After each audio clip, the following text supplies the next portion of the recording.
की क्लास में हम देखेंगे सियाथल शाखा बीकानेर और खेड़पा जो जोधपुर की शाखा है। तो इससे पहले हमने दो शाखाएं हैं वो डिस्कस करी थी। पहली रेड शाखा नागौर वाली जिसके प्रवर्तक थे संत दरियाव जी, दूसरी थी शाहपुरा भीलवाड़ा जिसके प्रवर्तक थे संत रामचरण जी। ठीक है, तो तीसरी और चौथी देखेंगे आज, निर्गुण विचारधारा की तीसरी और चौथी। तो राजस्थान में 4 शाखाएं है। ठीक है, इसकी अब देखो सियाथल बीकानेर, इसके जो प्रवर्तक थे, तीसरी शाखा है सियाथल बीकानेर, इसके जो प्रवर्तक थे वो थे हरिराम दास जी।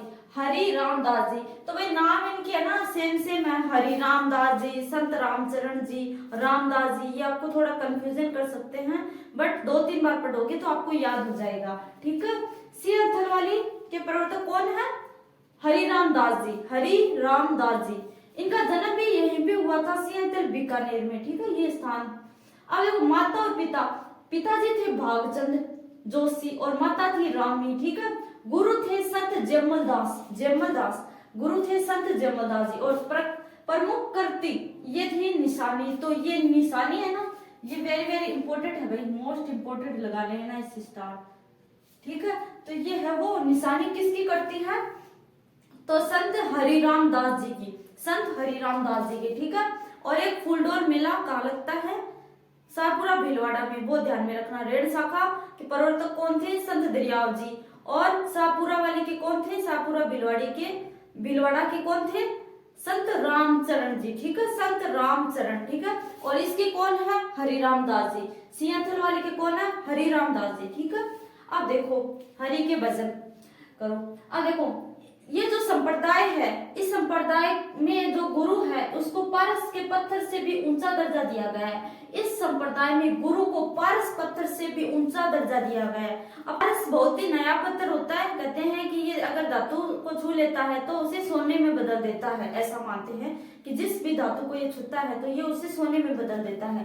तो गुरु को इस संप्रदाय में सोने के जो पारस पत्थर है उसे भी ऊंचा दर्जा दिया गया है। ठीक है, अब देखो संत हरिराम दास जी की वाणी का प्राचीनतम ग्रंथ बीकानेर के जो बड़े रामद्वारे में सुरक्षित है। ठीक है, तो संत हरिराम दास जी की जो वाणी का प्राचीनतम ग्रंथ है वो कहाँ सुरक्षित है? वो बीकानेर का जो रामद्वारा है वहां पे सुरक्षित है। देखो नेक्स्ट चौथा, जोधपुर।